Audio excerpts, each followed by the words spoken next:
سلام، وقت شما بخیر. به مجموعه خبری امروز از اداره تحقیقاتی و نشراتی روج خوش آمدید. در آغاز سرخط خبرها: شهادت 400 تن افراد ملکی در حمله دیشب رژیم نظامی پاکستان بر یک شفاخانه در کابل،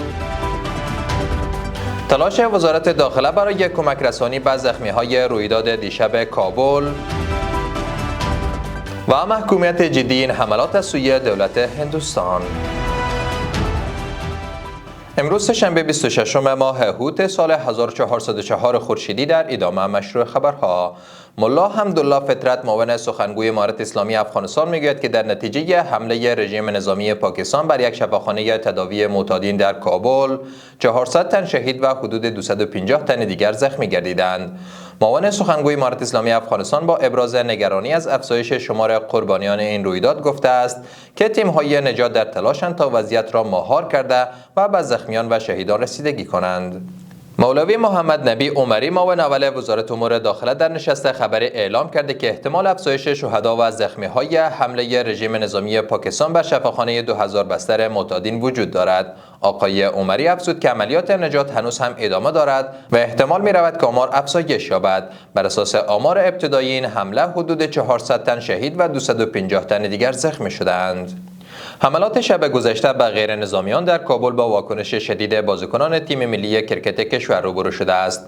راشد خان، بازیکن تیم ملی کرکت کشور، گفته که هدف قرار دادن خانه‌های غیر نظامیان، مراکز آموزشی یا زیرساخت‌های صحی چی به گونه عمدی و چی به اشتباه جنایت جنگی محسوب می‌شود و از سازمان ملل و دیگر نهادهای حقوق بشری خواسته تا این فاجعه اخیر را به گونه کامل بررسی کرده و عاملان آن را پاسخگو قرار دهند. با گفته وی ما زخم‌هایمان را التیام خواهیم داد و یک بار دیگر به عنوان یک ملت سربلند خواهیم شد.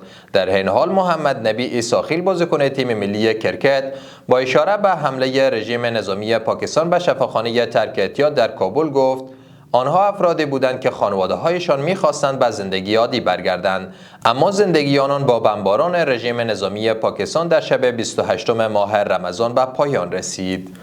و در آخر هند، حمله وحشیانه شب گذشته رژیم نظامی پاکستان به شفاخانه 2000 بستر تداوی معتادان در کابل را به شدت محکوم کرده است. وزارت امور خارجه هند در بیانیه این حمله را بزدلانه و غیر قابل قبول خوانده و گفته که هیچ ایمان، قانون و اخلاق وجود ندارد که بتواند هدف قرار دادن عمدی یک شفاخانه و بیماران را توجیه کند. در بیانیه این وزارت آمده که جامعه بین‌المللی باید عاملان این عمل جنایتکارانه را پاسخگو کند و اطمینان حاصل کند که هدف قرار دادن بیرحمانه غیر نظامیان در افغانستان توسط پاکستان فوراً متوقف شود. جهان سپاس از توجه و همراهیتان. برای تازه‌ترین های افغانستان، منطقه و جهان ما را در شبکه‌های اجتماعی دنبال نمایید.